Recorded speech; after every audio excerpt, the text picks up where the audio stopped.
Assalamualaikum warahmatullahi wabarakatuh.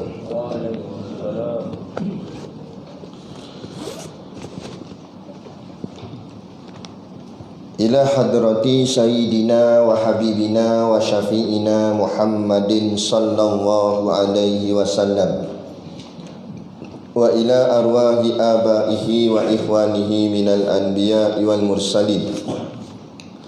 Salawatullahi wa salamuhu alaihi wa alaihim ajma'in wa ala ali kulli wa sahabati wal qarabati wa tabi'in wa tabi'it tabi'in bi ihsanin ila yaumiddin wa ila arwahi walidina wa muallimina wa zawil hukuki alaina ajma'in wa khususan ila hadrati Syekh Abdul Ghani Yahya wa Syekh Umar Yusuf. Siril Fatihah. Bismillahirrahmanirrahim. Alhamdulillahi rabbil alamin. Ar-Rahmanir-Rahim. Maliki yaumiddin. Iyyaka na'budu wa iyyaka nasta'in. Ihdinas siratal mustaqim. Siratal ladzina an'amta 'alaihim ghairil maghdubi 'alaihim waladdallin. Bismillahirrahmanirrahim. Alhamdulillahi rabbil alamin. Wassalatu wassalamu ala ashrafil anbiya'i wal mursalin Sayyidina Muhammad wa ala alihi wa sahbihi ajma'in. Subhanaka la ilma lana illa ma 'allamtana innaka antal alimul hakim. Rabbi shrah li sadri wa yassir li amri wahlul 'uqdatam min lisani yafqahu qawli. Wala haula wala quwwata illa billahil aliyyil azim. Amma ba'd. Alhamdulillah, kita sama-sama panjatkan syukur kehadiratillah subhanahu wa ta'ala yang dengan limpah dan kurnianya diizin oleh Allah subhanahu wa ta'ala kepada kita pada pagi subuh ini, dengan diizin oleh Allah Subhanahu Wa Taala ke atas kita untuk kita sambung lagi pengajian kitab kita, yang ini kitab Risalatul Tauhid. Moga-moga dengan kesungguhan pengajian ini membuahkan hasil pahala yang berlipat kali ganda kepada kita, dan seterusnya dimasukkan kita semua ke dalam syurganya nanti di hari akhirat kelak, insya-Allah. Amin ya rabbal alamin. Yang saya hormati pengerusi masjid dan seluruh saf kepimpinannya, para imam, para bilal, tok-tok syiah yang tak dapat kita nak sebutkan namanya satu persatu, yang amat-amat disanjungi para asatizah, alim-alim ulama, tuan-tuan guru, ustaz ataupun ustazah yang hadir pada pagi ini, mohonlah ditegur kepada hamba yang fakir dalam bidang ilmu ini, sekiranya apa yang disampaikan dan dikongsikan ada salah dan silapnya. Yang kita kasihi ayah-ayah, ibu-ibu, pemuda-pemudi muslimin dan muslimat yang dirahmati Allah sekalian. Muka surat 18 kan? Betul. Qala al-muallifu rahimahullahu ta'ala wa nafa'ana wa iyyakum bi ulumihi fid daraini amin ya rabbal alamin. Kata pengarang kitab, sesungguhnya ada perkataan di dalam Quran dan hadis yang menyebut muka dan tangan Allah, maka perkataan itu hendaklah kita iktikadkan sabit secara yang layak dengan Allah Ta'ala yang maha suci daripada berjisim dan maha suci daripada bersifat dengan segala sifat yang baharu. Maka tiada yang mengetahui akan dia melainkan Allah Ta'ala jua.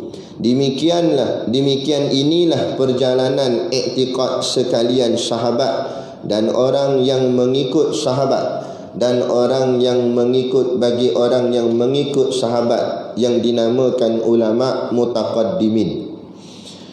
Tetapi ulama mutaakhirin telah berkata, adalah perkataan yang tersebut di dalam Quran dan hadis mengatakan muka dan tangan bagi Allah Ta'ala itu ialah yang dikehendaki dengan muka itu zat, dan yang dikehendaki dengan tangan itu kudrah. Demikian lagi tiap-tiap perkataan yang seumpama itu ditakwil, ditanggungkan dengan perkara yang munasabah daripada segala sifat yang sabit bagi Allah Ta'ala. Maka di antara iktikad-iktikad ini yang lebih sentosa ialah iktikad ulama mutaqaddimin. Baik. Jadi kita sambung lagi, masih lagi di bahagian bab mukhalafatuhu lil hawadis. Sifat yang keempat, mukhalafatuhu lil hawadis, maknanya Allah tak sama dengan makhluk. Nak cerita bab tu, nak cerita bab Allah tak sama dengan makhluk.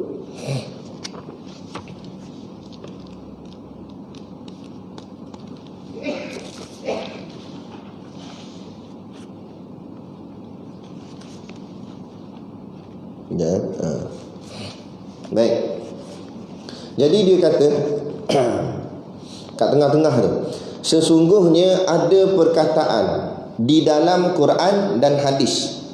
Kalau kita tengok Quran ataupun hadis, ada beberapa perkataan yang disebut sebagai mutasyabihat. Ayat dipanggil ayat mutasyabihat. Mutasyabihat ni asal perkataan tashbih. Tashbih tu maksudnya serupa. Mutasyabihat keserupaan, ataupun juga dengan makna samar tu apa? Kesamaran. Kesamaran. Maknanya ayat yang tak jelas. Dia tak berapa jelas. Itu. Jadi kalau kita tengok dalam Quran ataupun hadis, ada benda-benda macam ni, ayat macam ni. Yang contoh dia kata sini yang menyebut muka dan tangan. Kalau muka ni ayat Suratul Rahman ayat 27 kalau tak silap. Wa yabqa wajhu rabbika dzul jalali wal ikram. Wa yabqa wajhu rabbika, wajah Tuhan engkau. Dan kalau tangan, yadullah fi fawqa aydihim, tangan Allah di atas tangan mereka. Kita jumpa ayat macam ni dalam Quran yang kata tentang muka Allah, yang kata tentang tangan Allah. Jadi macam mana dia kata? Yang menyebut muka dan tangan Allah. Maka perkataan itu hendaklah kita iktikadkan, maksud iktikad pegangan kita, pegang akidah kita. Nah, yakni ayat yang macam ni hendaklah kita pegang dia sabit. Sabit tu maknanya tetap. Tetapkan secara yang layak dengan Allah Ta'ala. Maksudnya sini, kata ulama ni, syekh ni, muka ni muka Allah. Macam mana? Wallahu a'lam. Tak payah fikir, jangan kata apa lah. Muka. Tak tahu macam mana, jangan duk faham muka Allah macam kita ada muka, ada mata dah. Jawab aja seperti mana ayat kata. Bila ayat kata wajhu rabbika dzul jalali wal ikram, dan akan kekallah wajah Allah. Macam mana wajah? Wallahu a'lam. Jawapan dia. Sama juga tangan Allah di atas tangan mereka. Orang pun tanya, tangan macam mana? Wallahu a'lam. Dijawab hanya wajah Allah dan tangan Allah yang layak kepada Allah. Yang layak ni maknanya kita tak mampu nak fikir. Itu maksud dia. Secara yang layak dengan Allah Ta'ala, yang maha suci daripada berjisim. Layak yang macam mana layak? Layak yang suci daripada berjisim. Maksudnya layaknya muka dengan tangan Allah itu tidak berjisim. Tu maksud suci tu. Maknanya terkeluar daripada jisim. Okey, boleh? Pagi-pagi payah dah ilmu dah. Baik. Jisim tu nak faham dulu. Apa tu jisim? Jisim ni terbahagi pada dua. Makna jisim sesuatu yang dapat dibahagi-bahagikan. Itu makna jisim. Sesuatu yang boleh dibedak-bedakkan, boleh dibahagi-bahagikan. Itu makna jisim. Macam badan kita ni jisim lah. Tangan dengan badan. Boleh dipisahkan tangan dengan badan. Baik. Jadi jisim ni pula terbahagi pada dua. Satu disebut sebagai jisim kasif. Kasif tu maksudnya jisim kasar. Seperti benda yang boleh dilihat dengan mata kasar. Contohnya manusia, muka, tangan, mata, telinga, jari, tumit, kaki, pokok, bumi, semua yang kita nampak secara kasar ni, itu dipanggil jisim kathif. Kaf, saya, fa, kathif, jisim kasar. Yang kedua dipanggil jisim latif, la, ta, ya, fa, latif. Latif tu maksudnya halus, jisim yang bangsa halus. Contoh seperti ruh, cerah, gelap, cahaya, malaikat, jin. Ada benda tu makhluk jisim, tapi kita tak nampak dengan mata kasar, iaitu ruh, cahaya yang halus-halus, gelap, terang, malaikat, jin dan sebagainya. Itu dipanggil jisim latif.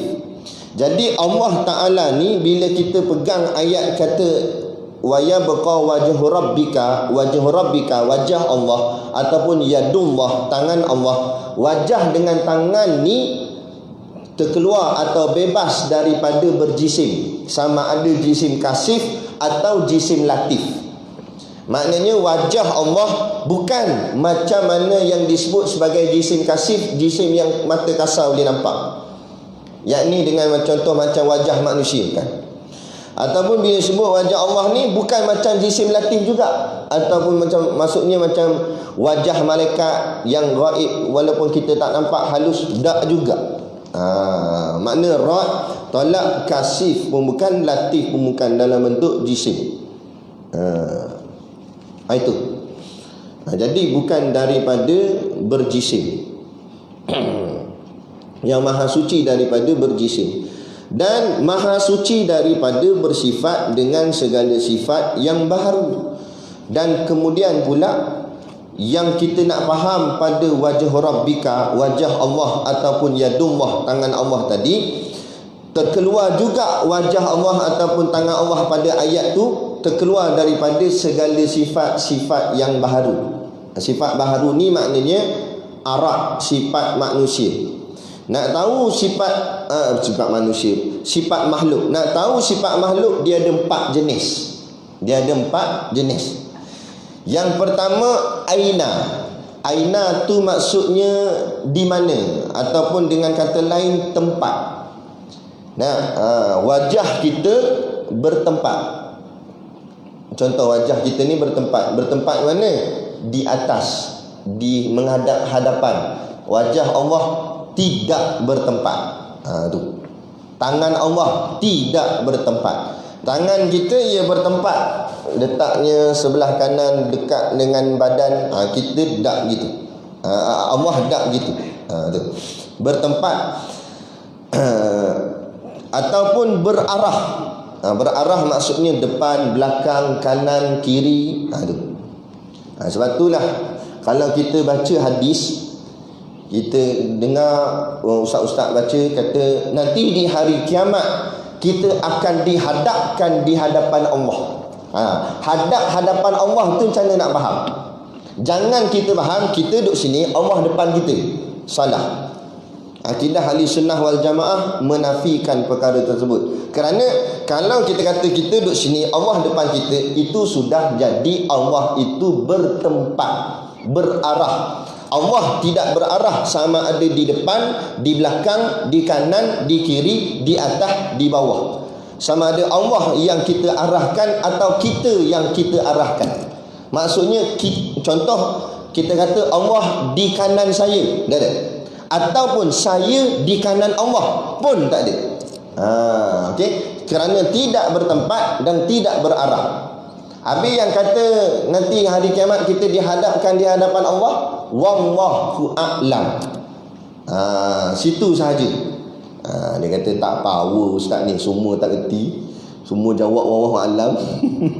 Nampak? Nak reti sangat di ngaji dengan ayah pin. Tu yang macam-macam kan. Inilah akidah yang sebenar. Itu yang pertama, bertempat, aina. Yang kedua, kaifa. Kaifa ni maknanya bagaimana dia punya rupa. Contohnya seperti saiz. Allah tak terlibat dengan saiz. Jadi bila sebut ayat ni tadi wajah Rabbika, wajah Allah tak ada kena-mengena dengan saiz. Wajah kita ada saiz. Oh, wajah dia ni lebar ni. Dah, wajah Allah tak gitu. Tangan kita bersaiz, panjang pendek. Tangan Allah tak boleh kita sebut dalam bentuk saiz sifat dia. Tak ada. Tak ada kaitan dengan saiz. Dan lagi perbuatan bergerak naik dan sebagainya, warna tak ada kan. Wajah kita berwarna kan. Keadaan muda tua, wajah kita muda lah tak wajah kita kan. Sekarang ni muda lagi, tua 95 tua dah. Nah, jadi tu keadaan tak ada kena-mengena dengan Allah.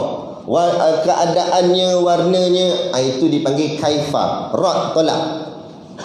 Kemudian yang ketiga, mata. Mata bukan mata. Maksud mata sini waktu, yakni masa. Sama ada dahulu, sekarang atau akan datang. Tak ada kena-mengena dengan Allah. Allah tak berkait dengan masa langsung. Wal asri, demi masa. Kenapa Allah sebut demi masa? Kerana Allah bersumpah atas nama makhluknya, sedangkan makhluk bersumpah atas nama Tuhannya. Kita nak bersumpah kena pakai nama Allah. Wallahi, wabillahi, watallahi. Tapi kalau Allah bersumpah, Allah akan bersumpah menggunakan nama makhluk dia. Contoh, wal asri, demi masa. Masa tu makhluk bagi Allah. Jadi bila masa tu makhluk, Allah tak memerlukan masa. Allah tak berhajat pada masa. Allah tak pakai masa. Yang pakai masa kita. Sebab Allah tak ada kena-mengena dengan masa. Itu. Kemudian yang keempat, kam. Kam ni maksudnya beberapa, terdiri. Allah tidak terdiri atau beberapa dan sebagainya. Ataupun orang cakap contain, mengandungi, tak ada. Allah macam mana? Wallahu a'lam. Itu maksudnya maha suci Allah daripada berjisim, dan maha suci Allah daripada bersifat dengan segala sifat baharu yang kita sebut 4 tadi tu. Aina, kaifa, mata dan juga kam. Allah suci daripada tersebut. Suci tu bukan maksud macam kita, bahasa kita kat dunia ni, kita pakai suci tu maknanya menyuci. Kita basuh baju dipanggil suci. Bukan tu. Makna suci, tak layak bagi Allah ada sifat-sifat kekurangan, yakni sifat makhluk. Tak terkena pada Allah, tak tercalik pada Allah walaupun sedikit sifat kekurangan, yakni sifat kekurangan itu adalah sifat makhluk tadi. Allah langsung tak ada sifat makhluk. Maksud macam tu. Itu maksud suci. Lepas tu kita zikir subhanallah, subhanallah, subhanallah. Maksud subhanallah, maha suci Allah, maknanya Allah tak terkena padanya sebarang bentuk kekurangan walaupun sedikit. Sebab tu antara ayat yang paling hebat ialah ayatul kursi. Keluarnya daripada pembendaraan kursi Allah. Kerana pada ayat tu menafikan barang-barang yang bersabit dengan makhluk. Allahu la ilaha illa huwal hayyul qayyum. Allah tak berhajat pada siapa-siapa. Allah bukan berdiri dengan yang lain, Allah berdiri dengan sendiri. Allah tidak mengantuk, usahakan tidur. Itu semua nak menafikan bahawa segala bentuk kekurangan yang ada pada Allah. Tak ada. Allah tak ada sebarang bentuk kekurangan. Kekurangan semuanya bubuh kat kita. Tu dia. Itu tujuan mengaji sifat 20 daripada awal kita mengaji wujud, kidam, baqa', mukhalafatuhu lil hawadis sampai ke sini dah, keempat ni. Wujud ni kita bila mengaji sifat 20, sifat yang wajib bubuh pada Allah, sifat yang mustahil itu bubuh pada kita makhluk. Jadi contoh sifat pertama wujud. Wujud tu Allah. Lawan pada wujud apa dia? Lawan pada wujud. Tak boleh lawan dah. Lawan pada wujud, tak wujud lah. Tak wujud tu maknanya binasa, tak ada. Atau dalam bahasa Arab panggil Adam. Adam tu maknanya tak ada. Adam. Jadi Adam tu kita. Kita ini tak wujud. Dia ada depan mata ni Ustaz. Diwujudkan. Bukan wujud, tapi diwujudkan. Maknanya diadakan. Asal tak ada, diadakan. Siapa adakan? Allah. Mujur Allah adakan. Kalau Allah tak adakan, ada. Jadi maknanya pergantungan ada tu pada siapa? Allah kan? Tak payah pandang kita je, pandang semua yang dikatakan makhluk tu masuk situ lah. Jadi corona ni siapa wujudkan? Tu. Siapa yang boleh tidak mewujudkan? Allah tak? Lepas tu yang harap ke vaksin sangat tu apa?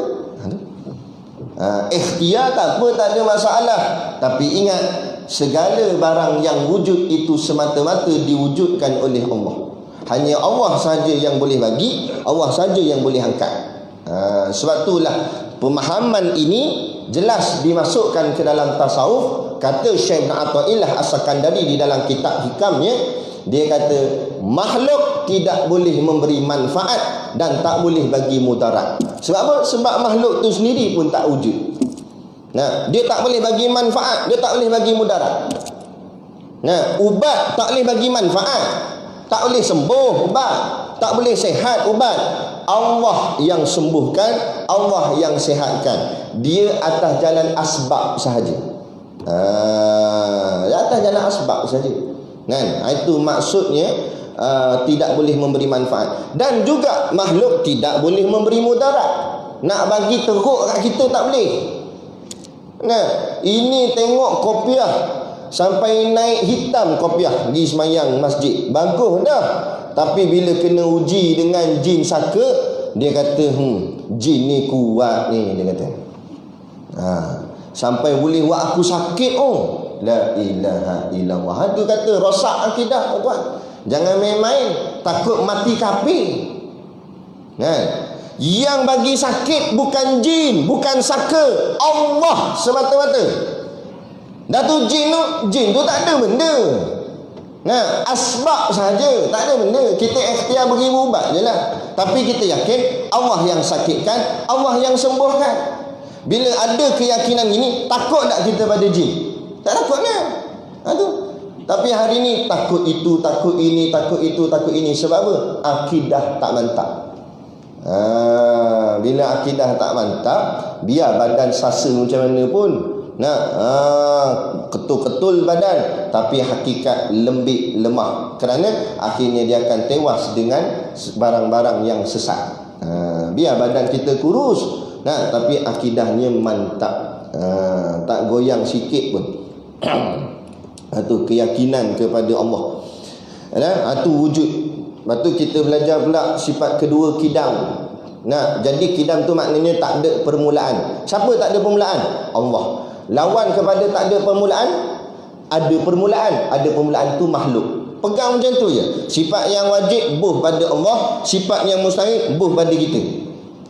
Baru kita nampak, barulah bersabit dengan kata ulama, man arafa nafsahu faqad arafa rabbahu. Siapa yang kenal diri dia, barulah dia kenal Tuhan dia. Kenal diri dia tak wujud, kenal diri dia ada permulaan, kenal diri dia ada pengakhiran. Allah tak ada pengakhiran. Tu maksud dia. Boleh. Boleh dapat ni. Kuliah subuh ni boleh lah hangguk sagi kena mihun goreng lupa pula. Tak apalah kan. Tu teruskan istiqamah mengaji. Terus faham memang susah agak kan. Baik. Maka tiada yang mengetahui akan dia melainkan Allah Ta'ala juga. Maksudnya sini tadilah barang wajah Allah, tangan Allah yang kita jumpa dalam Quran, tidak ada siapa yang tahu apa makna sebenar wajah tersebut dan apa makna sebenar tangan tersebut, melainkan hanya diserahkan kepada Allah semata-mata saja. Maka jawabnya wallahu a'lam. Tu je. Ada. Dalam kitab Usul Tauhid kata Syekh, kamu mengaji tauhid sehingga akhirnya kamu ternganga. Ternganga tu maksudnya tak boleh nak jawab. Tanya tak erti dah. Kan? Mula bolehlah hurai lagi. Allah tu sifatnya wujud. Maknanya wujudnya ada Allah Ta'ala. Lepas tu orang tanya lagi, ada yang macam mana? Ada macam mana? Wallahu a'lam.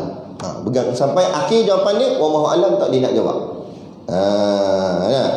Jadi kalau nak mengaji ilmu tauhid, cari guru yang jawapan akhirnya wallahu alam. Betul lah guru tu. Tapi jangan tak ada hurai apa wallahu alam tu pun. Duduk-duduk atas kursi, assalamualaikum wallahu alam. Betul ni. Inilah guru sebenar. Hurailah dulu. Last kali jawapannya wallahu alam. Macam contohlah kita tanya, nasi ini dari mana nasi? Orang kata nasi daripada beras lah. Dah beras dari mana pula? Beras daripada padi. Dah padi dari mana pula? Daripada tanah. Dah tanah dari mana pula? Wallahu a'lam. Tu. Last kali jawapan akhir situ kau. Gilah mana-mana pun. Jadi itulah maknanya tauhid. Itu sebab tu kita bicara mula-mula dulu kitab ni. Apa makna tauhid? Makna tauhid mengesakan Allah, menunggalkan Allah, mensatukan Allah. Maksudnya semua ni hujung jawapan dia balik pada yang satu saja, iaitu Allah.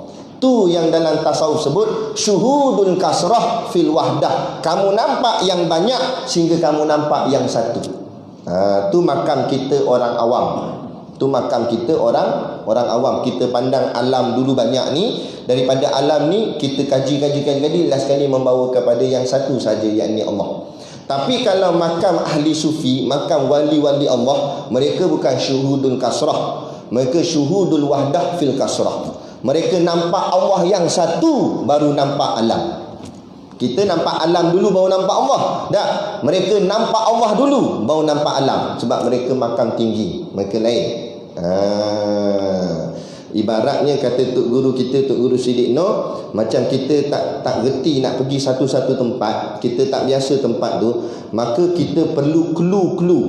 Contoh orang kata, mana nak pergi Masjid Lama Taiping, dia dekat simpang, ada traffic light, depan dia tu ada Shell, lepas tu ada ada hotel, gini-gini lah orang cerita. Jadi kita nak cari masjid ni, kita akan dengar clue dia tadi tu, iaitu Shell, hotel, simpang, traffic light. Cari 4 ni baru nampak masjid ni yang satu. 4 tadi tu banyak-banyak. Cari yang banyak ni baru nampak yang satu ni. Sebab apa? Sebab tak biasa pergi, tak reti lagi. Tapi kalau orang reti dah, orang terror dah, dia tak berhajat pada hotel, tak berhajat pada Shell, tak berhajat pada simpang, tak berhajat pada traffic light. Dia nampak dah masjid ni. Daripada masjid ni pula baru nampak, tepi masjid ni hotel, baru dia nampak yang lain. Tu maksud dia. Faham tak Dia kata apa pula cerita hotel ni? Tadi cerita sifat Allah. Tu kiyah dia nak bagi faham kedudukan dia tu. Baik. Jadi hanya Allah saja yang tahu, serah kita pada Allah. Demikian inilah perjalanan iktiqad sekalian sahabat. Inilah pegangan para sahabat Nabi. Dan orang yang mengikut sahabat, yakni tabi'in. Orang yang ikut sahabat dipanggil tabi'in. Sahabat tadi 100 tahun yang pertama dipanggil kurun pertama. Orang yang mengikut sahabat 200 tahun tu pula selepas tu, 100 tahun selepas tu dipanggil kurun kedua. Dan orang yang mengikut, bagi orang yang mengikut sahabat, yang ni daripada 200 ke 300 dia punya tahun hijrah dia, ini dipanggil kurun ketiga. 1, 2, 3 ni adalah zaman dipanggil salafus soleh. 1, 2, 3 ni 100 tahun, 200 tahun, 300 tahun ni, semua ni dipanggil zaman salafus soleh. Kenapa panggil zaman salafus soleh? Zaman tu orang semua alim-alim. Tak payah panggil mufti, tak panggil tok syekh, tok guru, tok imam saja alim 4 mazhab. Tok imam saja boleh baca kitab. Tok siak saja boleh orang cakap apa, boleh ilmu alat lah, nahwu sarf tok siak sambil menyapu. Nampak? Makna kata zaman tu zaman hebat. Zaman tu lah ramai wali. Zaman tu jugalah lahirnya 4 imam mazhab. Imam Malik, Imam Syafi'i, Imam Hambali, Imam Hanafi. Lahir waktu tu lah. Kan? Itu dipanggil zaman salafus soleh. Orang yang mengikut, bagi orang yang mengikut sahabat, dia panggil tabi'in. Yang dinamakan ketiga-tiga kumpulan ni tadi tu, sahabat, tabi'in, mereka ni dipanggil ulama mutaqaddimin, ulama terdahulu. Ulama mutaqaddimin. Kemudian selesai bahagian sini, selesai. Kita nak masuk bahagian kedua pula. Dia kata, tetapi ulama mutaakhirin. Ulama mutaakhirin ini selepas tu 400 dan sampailah sekarang 300 ke bawah tadi, 3 kurun yang pertama tadi dipanggil zaman salaf ataupun salafi. Yang duk wahabi duk kata ni salafi tu sebenar salafi. Kemudian 400 sampailah kita sekarang dipanggil zaman khalaf. Kita khalaf, tak ada dah salafi dulu, sekarang tak ada dah. Kita ni dipanggil zaman khalaf. Kenapa panggil khalaf? Kerana banyak sangat berlaku benda khilaf, bercanggah itu, bercanggah sini dan sebagainya.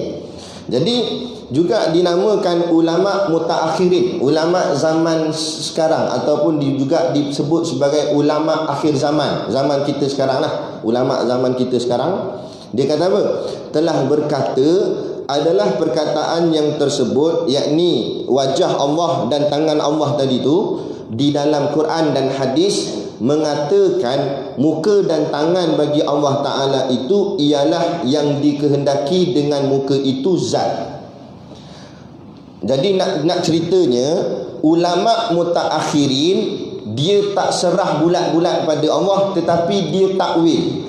Takwil tu maknanya dia tafsirkan mengikut kaedah dia lah, yang orang yang alim. Nah, kalau yang 1, 2, 3 kurun yang pertama tadi tu serah bulat-bulat. Bila tanya wajah Allah macam mana? Wallahu alam. Tangan Allah macam mana? Wallahu alam. Tapi ulama mutakhirin, ulama yang zaman kita hari ni, dia mentakwilkan yang disebut dengan wajah rabbika, wajah Allah itu maknanya zat. Dia takwilkan makna wajah tu dengan makna zat. Zat tu maknanya diri Allah. Jadi bila sebut wayabqa wajhu rabbika dzul jalali wal ikram, dan akan kekallah, wajah tu maknanya zat diri Allah, dan akan kekallah diri Allah. Nah, sampai bila-bila.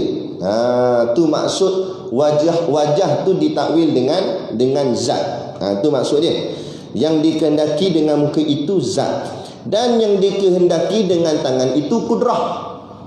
Tangan pula dia takwil dengan makna kudrat. Kudrat tu maknanya kuasa. Jadi bila sebut yadullah fi fawqa aydihim, tangan Allah di atas tangan mereka, tangan tu ditakwil dengan takwilan kuasa. Maknanya kuasa Allah di atas kuasa mereka. Okey, boleh nampak beza. Ulama mutaqaddimin bila jumpa ayat yadullah fi fawqa aydihim, tangan Allah di atas tangan mereka, mereka mengatakan tangan Allah tu layak bagi Allah macam mana? Wallahu alam, aku tak tahu. Bila tanya, tangan Allah macam mana? Wallahu alam. Tu je jawapan dia, simple. Tapi ulama mutaakhirin dia takwil ayat tu. Ayat kata tangan tu dia takwil pada makna kuasa. Menjadi makna ayat tu kuasa Allah di atas kuasa mereka. Tu beza ulama mutaqaddimin dengan ulama mutaakhirin. Ulama zaman dahulu dengan ulama zaman sekarang. Tu maksud dia. Okey. Demikian lagi tiap-tiap perkataan yang seumpama itu ditakwil. Kalau jumpa lagi perkataan-perkataan yang jenis mutasyabihat, yang nampak macam keserupaan dengan makhluk, maka ulama mutaakhirin akan takwil. Maksud takwil di sini ditanggungkan. Mereka yang sendiri yang akan tafsirkan makna perkataan tu, kemudian ditanggungkan ia. Maknanya kalau kita ikut, tak ada masalah, ikut je. Sebab mereka yang tanggungkan atas perkataan ni dengan perkara yang munasabah daripada segala sifat yang sabit bagi Allah Ta'ala. Kemudian dia tetapkan makna perkataan itu barang yang layak pada Allah. Dan mereka pun orang yang layak mentafsir, bukannya sebarangan orang. Bukan mengaji kuliah bulanan sekali datang sebulan ni, lepas tu jadi ulama tafsir dah. Ulama tafsir apa? Datang sebulan sekali. Tu pun kalau ustaz datang, ustaz tak dapat datang, nampak? Tak tafsir benda. Tak ada. Mereka mengaji daripada kecil, masuk sekolah pondoknya, lepas tu sampai universitinya, belajar macam-macam jenis ilmu. Kita ni baru belajar kitab Risalatul Tauhid. Nak jadi ulama bukan ngaji kitab ni je. Ini baru dipanggil ilmu kanak-kanak. Betul ni? Kebanyakan kitab kita mengaji ni itu baru dipanggil ilmu asas ataupun dipanggil ilmu kanak-kanak, macam kitab Hidayatus Sibyan. Kenapa dinamakan dia Hidayatus Sibyan? Hidayah tu petunjuk, as-sibyan tu budak-budak, kanak-kanak, petunjuk bagi kanak-kanak. Tapi kata ulama, maksud kanak-kanak di sini bukan kanak-kanak umur, bukan usia, tapi maksud kanak-kanak ilmunya setara kanak-kanak. Maknanya ilmunya cetek, rendah lagi. Nah, nak jadi ulama jauh lagi. Dia ngaji ilmu nahwu, ilmu saraf, ilmu mantik, ilmu bayan, ilmu isti'arah, macam-macam, ilmu balaghah, macam-macam. Ilmu syair dan sebagainya lah, banyak lagi. Maknanya jauh. Jadi mereka yang mengaji begitu dalam begitu ni, kemudian mereka takwil ayat ni, mereka tafsir dengan barang yang layak yang telah Allah izinkan atas ilmu yang ada pada mereka. Jadi makna kata boleh belaka. Ikut ulama mutaqaddimin pun boleh, ikut ulama mutaakhirin pun boleh. Maksudnya bila jumpa ayat kata wajah Allah atau tangan Allah, kita nak jawab wajah Allah wallahu alam terus pun boleh, atau kita nak kata wajah Allah tu maknanya zat Allah, tangan Allah tu maknanya kuasa Allah. Kita nak kata gitu berdasarkan kita taklid kepada ulama mutaakhirin punya tafsiran dalam kitab-kitab tafsir yang masyhur, tak ada masalah. Sebab tu kalau nak baca ayat Quran, kalau kita baca mengaji tu tak apalah baca. Tapi untuk memahami ayat Quran, tidak hanya dengan baca terjemahannya sahaja. Banyak orang tersilap sangka dia baca ayat Quran, lepas tu dia baca terjemah, dia faham sendiri. Salah. Nah, baca ayat Quran, kemudian kamu nak faham ayat tu, buka kitab tafsir. Kitab tafsir ada banyak. Kalau yang popular di tanah Melayu, di tempat kita, tafsir Pimpinan Ar-Rahman. Lagi tafsir Nurul Ihsan. Itu ulama-ulama Melayu buat.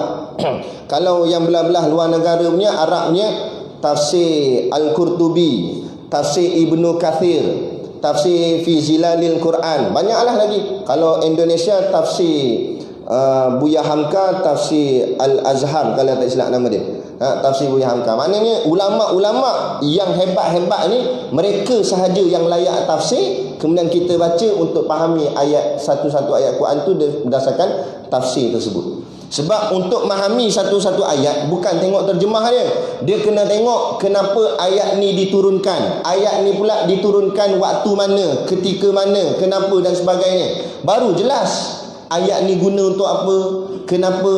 Ini main pokok pandai sendiri je. Contoh macam tak payah kata Quran, hadis pun lebih kurang.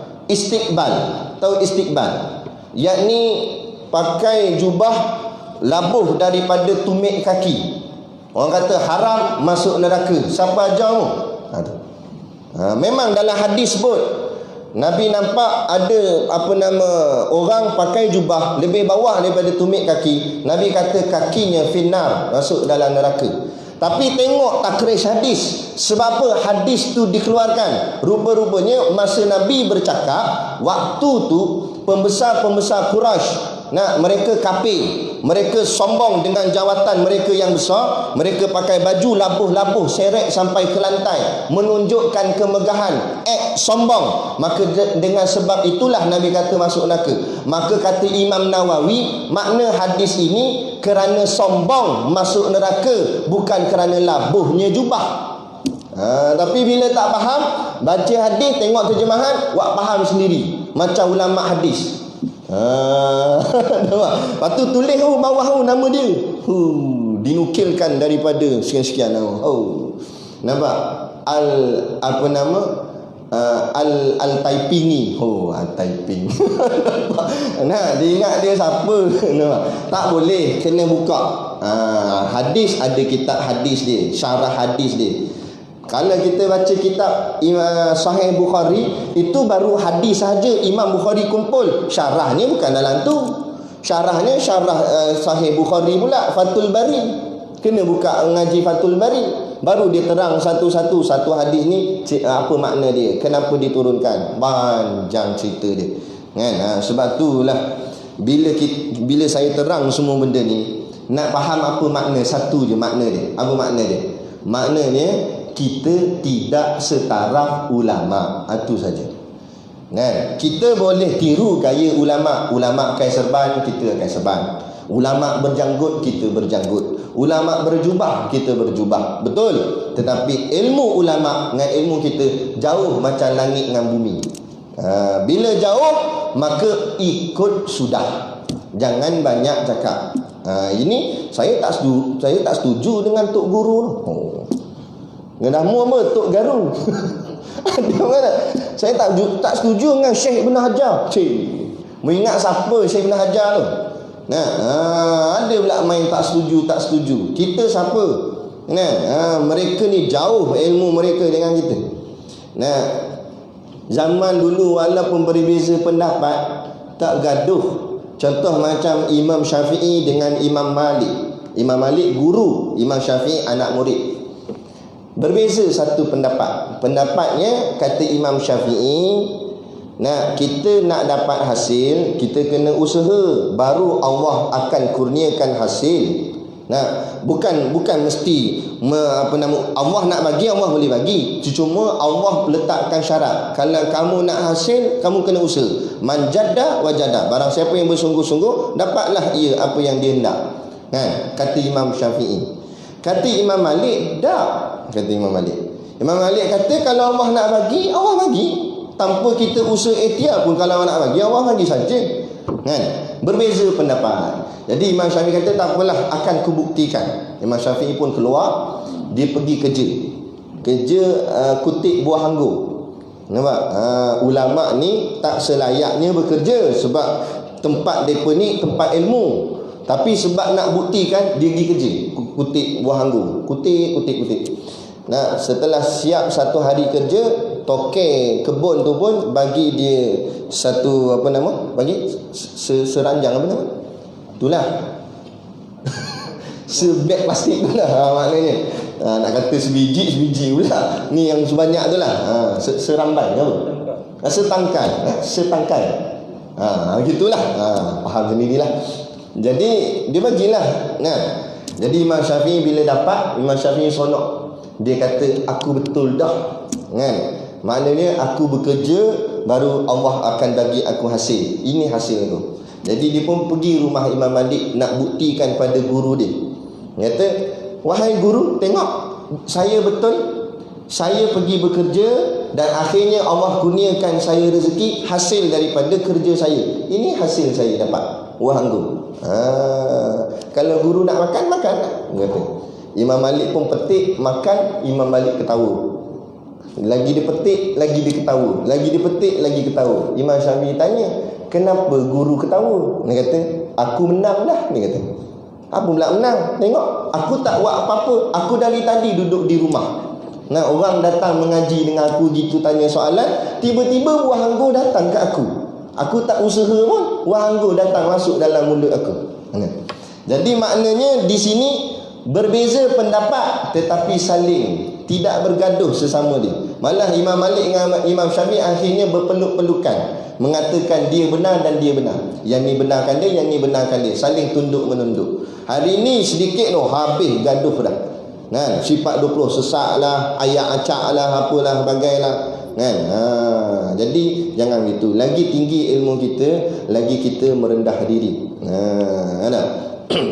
Macam kita tengok kematian ulama besar kita lah di negara kita ni, Tuan Guru Haji Rifai. Orangnya, dia pernah kami jemput di pondok. Dia kalau kuliah ceramah slow.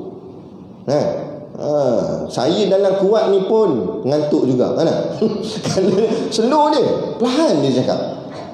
Kalau baca kitab ini kan, kata ulama mutakaddimin itu macam tu slow. Slow, betul slow. Memang pelan je. Tapi saya pergi kuliah dia, walaupun dia slow itu, tak ada siapa tidur.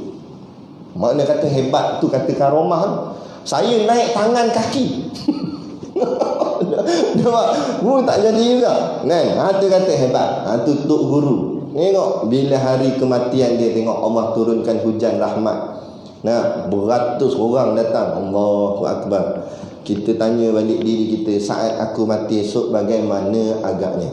Sebab itulah ulama sufi, wali-wali Allah, bila dia selalu menghadiri kematian orang. Kita pun cuba beramal begitu. Kalau ada dengar ada kematian, nazak dan sebagainya, walaupun kita tak rapat sangat, tak kenal sangat, pergi. Bukan pasal rapat tak rapat, tapi kita nak tengok keadaan Allah ambil nyawa orang macam mana.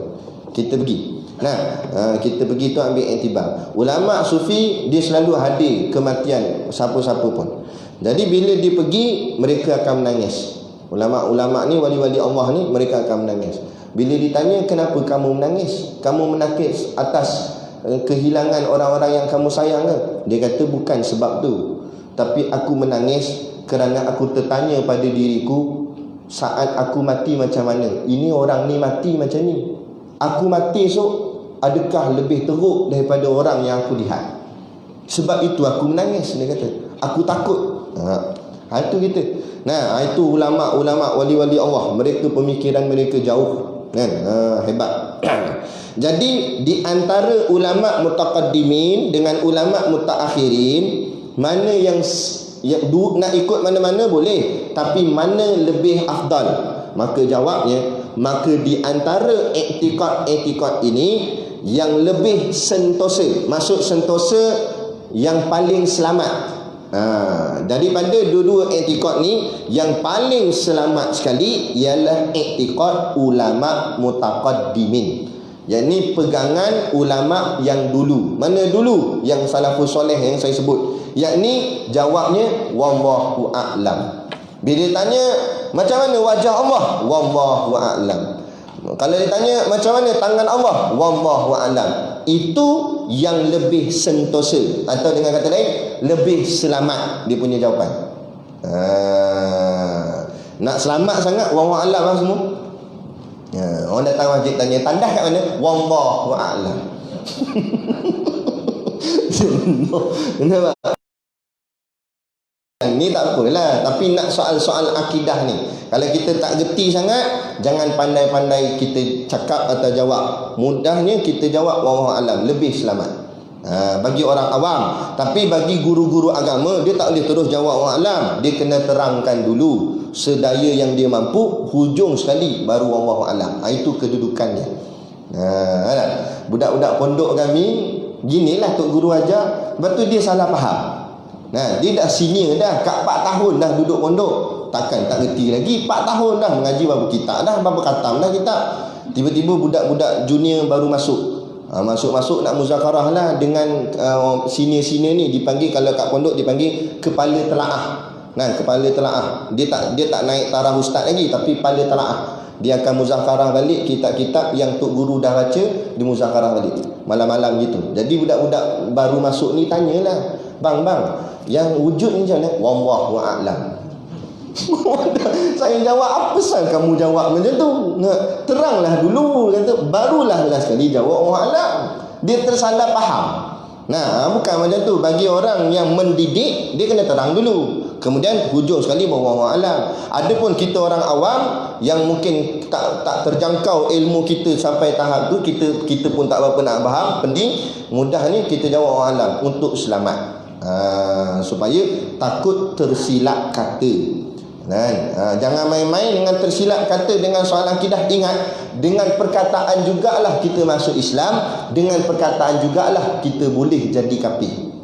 Macam mana kita masuk Islam? Kan kita berkata asyhadu an la ilaha illallah, asyhadu anna muhammadar rasulullah. Dan berkata ni juga boleh terkeluar daripada Islam bila perkataannya tersalah dengan soal akidahnya. Jadi hati-hati dalam berkata. Walaupun lidah tu lembik, tapi dia lah penentu antara syurga atau neraka. Jadi kita berhenti setakat ni dulu, dan kita akan sambung yang kelima, qiyamuhu ta'ala binafsihi. Dia subuh tak boleh lama-lama sangat, nanti nasi lemak habis. Tanya ni yang luar sikit. Saya nak tanya, Jumaat ada rantar lah je.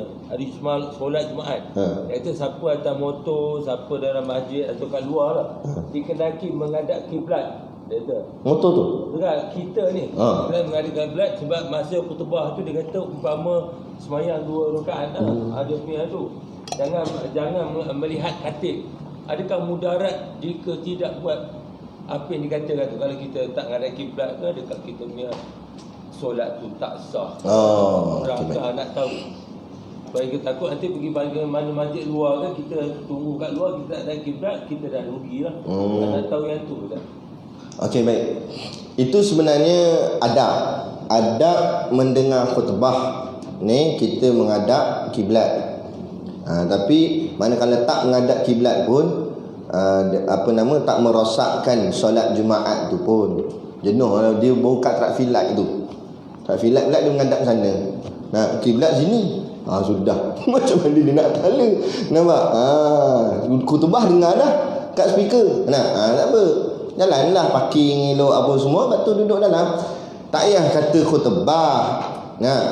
Apa-apa pun lah. Kan? Makna kata kalau orang tu bercakap, adabnya kita melihat dia, kita memandang dia. Jadi makna kata bila khatib baca khutbah, kita tengok khatib, kita pandang khatib, adab dia kita dengar. Jangan kita buat benda lain dan sebagainya. Itulah, tak payah kata khutbah, kuliah dan apa-apa pun. Salam pun begitu juga. Ada pimpinan-pimpinan kita yang orang cakap apa, dah ada jawatan dan sebagainya, pernah ditegur oleh ulama. Bila dia bersalam dengan orang, dia tak pandang muka. Mungkin tak tahulah dia tersilap ke dan sebagainya, salam ni tu. Jadi ulama tegur. Ulama kata, kamu ni mana adab kamu? Kamu bila bersalam kena melihat. Kita bersalam, kita tengok wajah dia, kita pandang mata dia. Itu baik. Bukanlah maksud kalau tak pandang tu berdosa. Tak, cuma adab. Kita kalau dalam banyak kehidupan, kita mesti nak yang lebih baik. Jadi adab itulah yang menyebabkan kita jadi lebih baik. Jadi sama juga khutbah Jumaat ke apa ke, kita pandang. Bukanlah pandang sentiasa, makna kata ambil perhatian. Itu yang sebenarnya. Bukan dengan buat benda lain dan sebagainya. Jadi tak ada masalah kalau tidak menghadap kiblat ataupun tidak menghadap kepada khatib, bukanlah sampai merosakkan sembahyang, cuma kekurangan adab sahaja, itu saja. Tapi tak menyebabkan solat Jumaat kita tak sah ke dan sebagainya, tak ada. Tak ada masalah tu. Jadi cukup sekadar tu dulu pada pagi ni yang dapat kita kongsikan bersama. Moga-moga memberi manfaat kepada kita bersama. Lagi-lagi dalam soal akidah dan keyakinan kita kepada Allah, insya-Allah. Jadi cukup sekadar tu. Dan macam biasalah, di luar sana tu ada produk perniagaan, kan? Bolehlah keluar ni mesti nampak je, jangan buat tak nampak. Dia ada je tepi tu. Jadi sepakat-pakatlah membeli sambil menderma. Jadi sekadar tu, wabillahi taufiq wal hidayah. Assalamualaikum warahmatullahi wabarakatuh.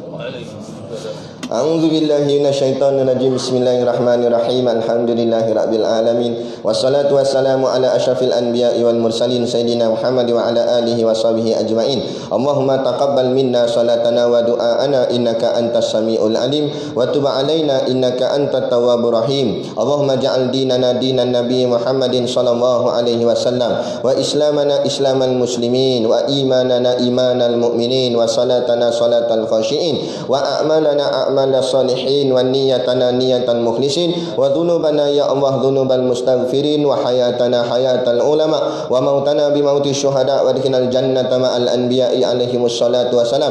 Rabbana atina fid dunya hasanah wa fil akhirati hasanah wa qina adzaban nar wa qina adzaban nar wa qina adzaban nar. Wassallallahu ala khairi khalqihi sayyidina Muhammad wa ala alihi washabihi wasallam. Subhana rabbika rabbil izzati amma yasifun. Salamun alal mursalin walhamdulillah Rabbil alamin. Amin ya rabbal alamin. Taqabbalallahu minna wa minkum. Takbir. Allah.